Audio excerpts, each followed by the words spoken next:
Hello everybody. It's been a long time since I've released any content onto my YouTube channel, especially a commentary.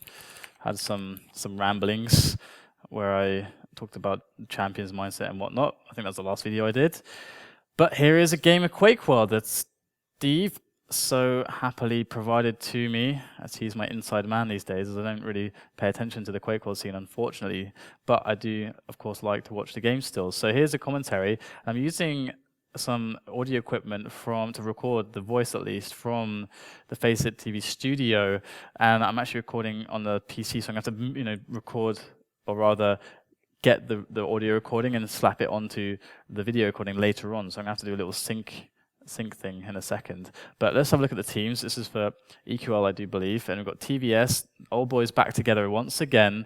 Blaze, Ihminen, Milton and Xantom versus Sudden Death, BPS, Carapace, Ganon and Rastis, and Ganon, of course, moving from Team Killers to Sudden Death, and he is a really strong player, and Carapace coming into his own, becoming a real Div 0 player in the last year or two, and of course BPS, and everyone knows BPS in the QuakeWorld scene, an old school player for sure. And Rastis, I'm not sure who it is exactly, whether it's a faker or not. I apologize, I just do not know. So let's get into this. It's dm2 match. I'm going to do the countdown here for myself so I can combine the audio and the video file. 3, 2, 1, and go. And auto track is on. Of course, this is actually like more or less my playing config. I don't have my proper recording config that I had back at home. But I think this looks okay, and it will have to do for now. I think people can see more or less everything.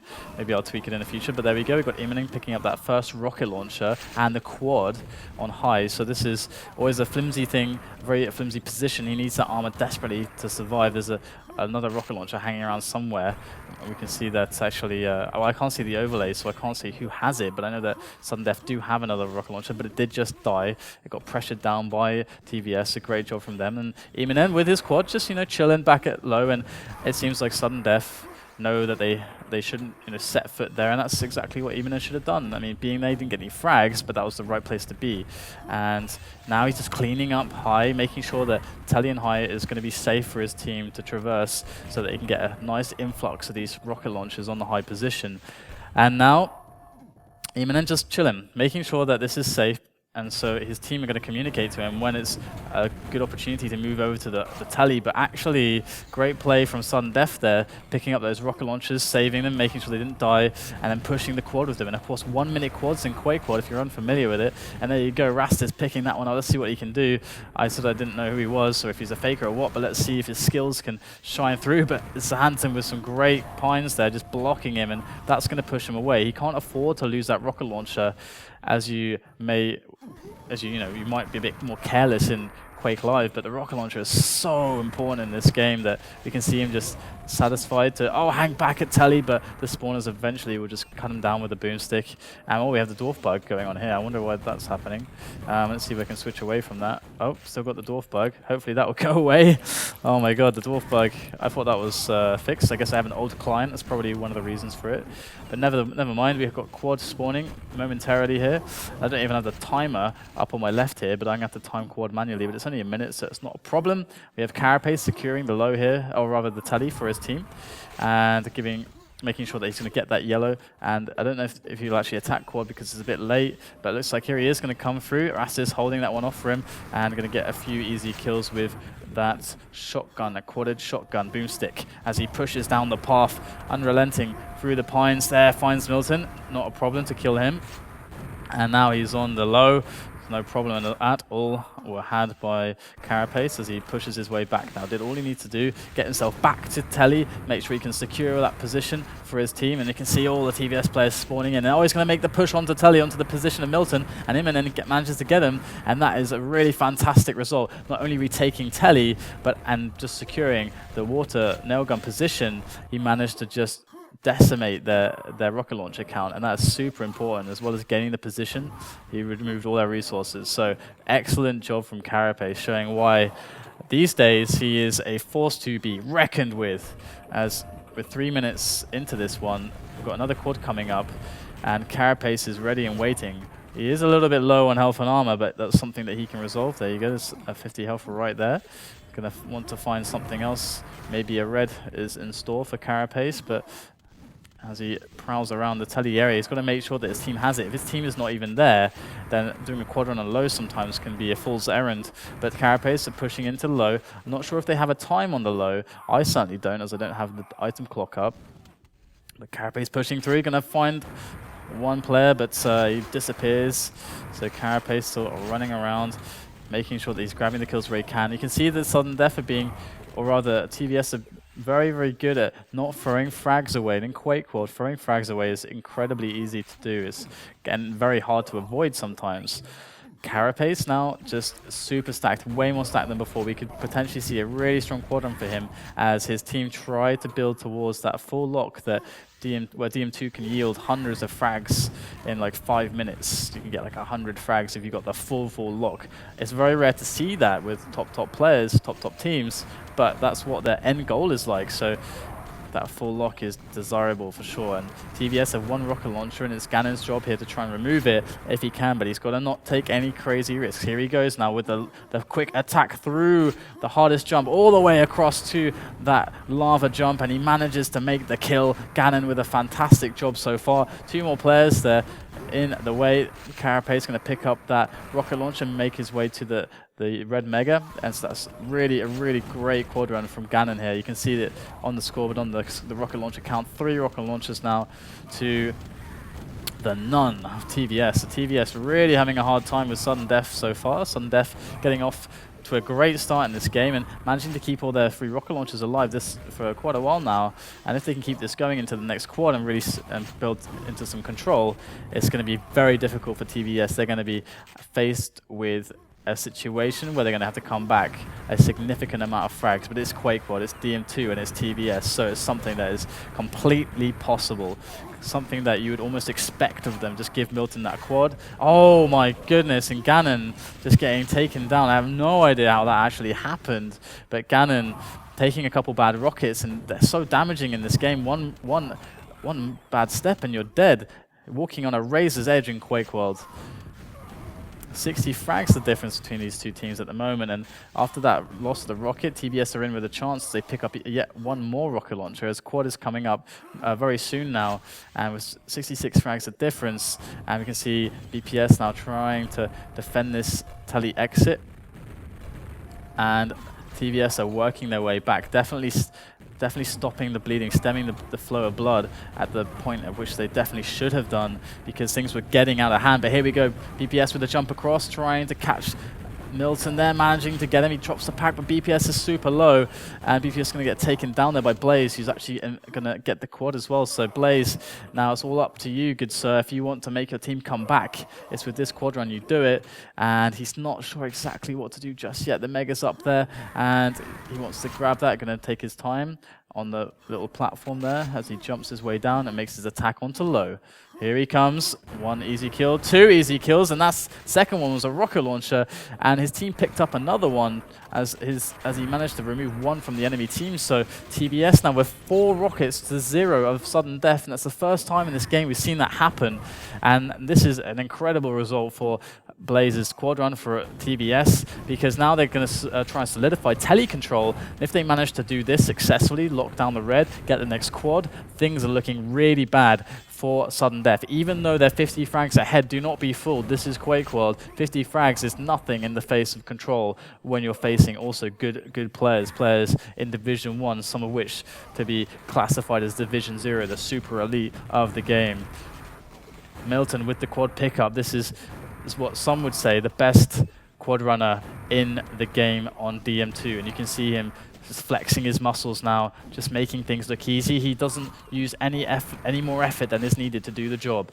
Milton now, his team 40 frags behind, pushing his way slowly towards low, but he doesn't need to go down there. We can see Xantom's got things under control. He can make sure that red mega is just kept nice and secure, run low and red mega all by himself, and this is so dangerous. But there's only 3 rocket launchers for tVS now. It looks like Xantom still has his, so low's under control, but it means Milton's presence is required at this telly, as we can see a lot of enemy players from Sudden Death are trying to flood in, trying to slip through. The Carapace's efforts yield no result there as Ganon spawns in the face of Milton. Carapace going down again there off the spawn, and you can see how important it is to hold this area. Not only do you get lots of conversions on spawns. But wow, rastis stealing the quad, and that's a good way for Stev to get back into the game. But if you look at what happened in the last minute, look at the difference in the score now. It was like 40, 50 frags, and in like a case of like 2 minutes, it's just it's a 10 frag difference now. And there you go. Welcome to QuakeWorld. I can't stress that enough. It's such a unique aspect of this game. You don't see it in anything else. And so I might be saying that too much, but whatever. We have Ihminen here back on the low area, trying to keep this area secure. This is again, this is the path to high quad. This is the path to the high rocket launcher. It is a path of interest, something that must be controlled. It is a huge resource to control this area. And Ihminen picking up that yellow there, and he's going to be able to make his way back to the water nailgun area to try and make sure that this is secured for his teammates, so he can cover the advance of the enemies as they try to approach that quad and attack it and take it from the hands of Milton. And Carapace coming in to attack through high, not going to be happening as Xantom's there to cover Milton, and now Milton gets a quad completely unhindered, 200 red armor to work with and plenty of rockets, grenades. He's got everything he needs to do a most fantastic quad run. Checking all the spots, playing it cautiously, playing it safe, cannot afford to make a mistake in this kind of game, in this kind of situation, against the kind of players he's facing as he approaches with speed onto the low rocket launcher. There's too many rockets blocking his path. Oh, but Milton almost getting taken down by a surprise rocket there, his opponents, but now we have to move into the survival mode of Milton. 10 minutes left in this game, and it almost feels like we've played an entire match because the action is so back and forth, so crazy fast-paced, and it's almost like we're back to square zero. 4 rockets for tVS, 3 for sudden death. The next minute is going to be crazy as Milton stands on the quad. He's only got a yellow to work with, and where are his teammates? Where's his backup? Where's his support? There comes Carapace, gets pushed down. There comes Ganon, also trying to harass Milton. Milton's got so much pressure from the enemy team, and we can see BPS makes it, picks up that quad, also under pressure now from the tVS players. BPS now pushing through the path, making 1 frag, and he's got to be careful. He's running low on armor. We can see he wants to back off, maintain this position, get that red armor. It would be critical for him to do so, and he picks it up. And now BPS. Oh, great little rocket, defensive rocket. They're going to stop BPS's advance towards quad. BPS taking another route around. Can he find that rocket launcher? There he is, but no, can't quite connect the rockets in time, but inevitably BPS does get the frag, so that's a good result for sudden death as we move into 2 rockets for sudden death and 1 for tVS. It's very hard to hold on for a lot to a lot of rocket launchers on this map if both teams, if they're distributed evenly between both teams. And there you go, BPS under attack. Great one from Ihminen, but he wasn't able to close it out. But his his teammates in tVS know that he's low, and look at that, the trap coming in from Blaze, and that's going to be BPS down. So here we go, Milton back on the quad. Can he make the magic happen with the quad run? It remains to be seen, but there are the splash rockets. He grabs a kill onto BPS, picks up that errant rocket launcher on high there, and now he is looking for the avenue of attack. He has to assess the information. Where does his team need him? Where is he needed? Okay, it's going to be at low. Spots a player in the secret, but he's not able to take that path down just yet. Going to go back for it. He must know someone's in there. He heard the armor get picked up. He knows someone's in there, surely. But BPS is... oh my god, Milton with a quad bore. Very, very rare to see that happen to the Legends, as Ganon takes control on the, we can see on the auto track here, of this red mega area. They're waiting on this rocket launcher, saving it for a teammate, building themselves up. Quad's coming up soon.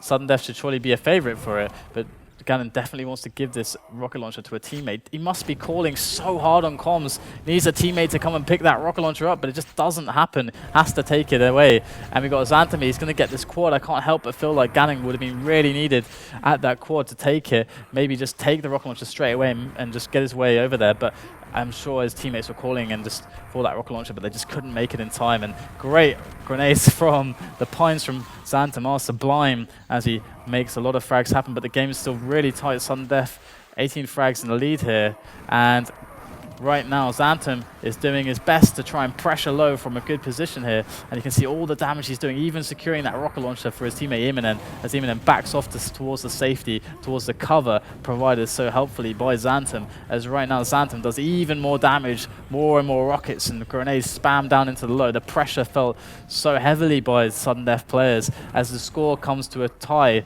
even again in this game.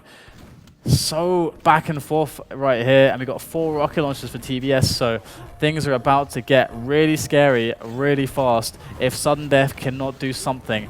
But what are they going to do against the 4 rocket launchers of tVS? There's one for sudden death. I'm not sure who it is at the moment, but we're about to find out. I'm sure as Xantom tries to go for the hunt, but the boomstick damage is too much, and Xantom's got to be careful. He's going to have to push his way back after this low rocket launcher. He cannot push his way into Red Mega. This is as far as he's going to go, and we can see he's even going to go back a little bit prematurely here, as he doesn't feel comfortable. But actually going back in again, there's a rocket launcher. There is the great timing coming in from the tVS team to know when it was spawned, and all this information is super important to make your decisions as a player. Xantom desperately waiting for this red. Where is the secret? Xantom calls, there it is, as he pushes his way back towards the telly area. He's going to be able to help his team maintain this position, a very important one to hold indeed. We have quad spawning very soon, and tVS push themselves to 20 frags in the lead, and Sudden Death somehow managed to get themselves back to a 3 rocket launcher stat as they were coming back from 0, which is a phenomenal result. And we can see the boars left and right there at the quad as things just go incredibly crazy, and Autotrack pushes us onto Xantom, to Ihminen now, who with the rocket launcher is going to try and make sure that he can secure this next low. Not going to like the look of it anymore, going to back away. Maybe his team called for him to give him some help at Telly, but it looks like Telly should be under control. Again, I don't have the team overlay, so it's hard for me to see everything that's going on, which I could do so easily before. But we can make do as BPS comes in for the attack onto Ihminen. Ihminen barely surviving, just getting taken down by BPS. Did a wonderful job damaging BPS. BPS is going to be super vulnerable to the flood of his teammates. And here we go, rocket jump coming in from Milton as he attacks aggressively with a fantastic rocket jump straight up to that quad high area. Quad coming up soon. Momentarily, Milton will be able to just ravage the map with that 4 times damage, but he first has to get over the hurdle of these players spamming these rockets at him from left and right. Grenades coming in too. Got to be careful. A bit of splash damage there, and BPS met him at the big, going to stop him going that way. There's his teammate Ihminen to provide some support, some level of safety around the map, as Milton has to watch out. He needs armor desperately. This yellow would be super helpful. He needs it right now so we can go make some use of this quad, make an attack, because right now they're only 30 frags ahead and there's 4 minutes left in the game. They want to make this a convincing victory, something that goes without question. They don't want to make this a close match that's full of stress. So Milton, unable to do much with that quad. He's just too weak, really. Finds himself a Carapace and a secret in tandem, I should think. And also some more spawners. And there is the red for Milton.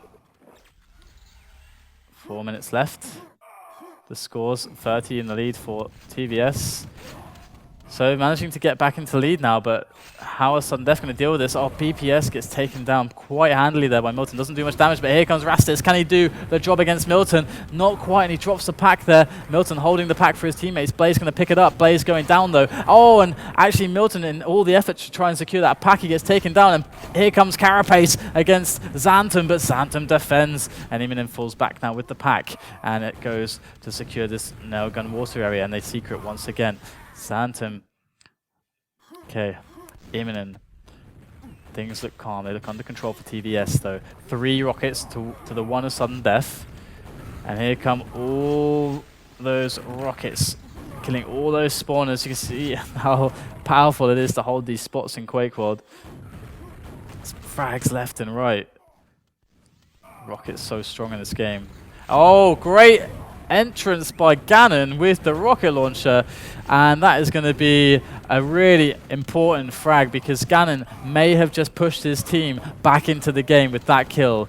He may have just done it. Let's see the implications. Blaze is on the quad, but his team, after that attack from Ganon, is definitely weaker on those positions. We can see only the 1 rocket launcher, only Blaze for tVS. If Blaze does something too overeager with this quad run, if he gets too anxious, then that is going to have resounding implications for the opportunity for tVS to win this game. So let's see what Blaze does. He's playing it cautiously for now, and that's exactly what he has to do. Make sure this team has this solid base of control around that telly area. We've got Milton there, his teammate, trying to push up towards that secret, and we can hear someone just picking that up. I'm not sure who it was, but Blaze is playing it safe, keeping his rocket launcher alive, and that is often the better thing to do. But look at all the damage coming in onto Blaze. He needs a red now, and I think this was just taken, so Blaze has got to be very careful and chilling, not going to give away that he has a rocket launcher because he's so weak unless he knows he can make the frag.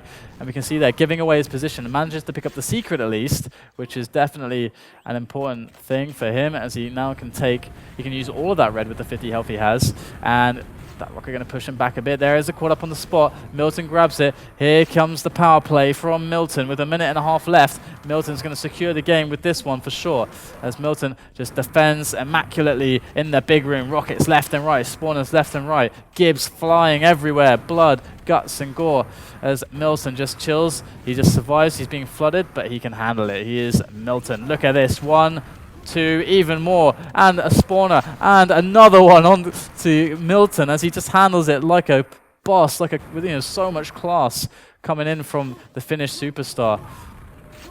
And 1 minute left now, and the difference is surely too great for Stev to bring back. But it was a remarkable game, very close, very tight, and I'm sure that this will be a game where Stev can go back onto the demo and really find all those spots where they had the advantages and where they blew them, where they had the disadvantages and where they made the solid plays.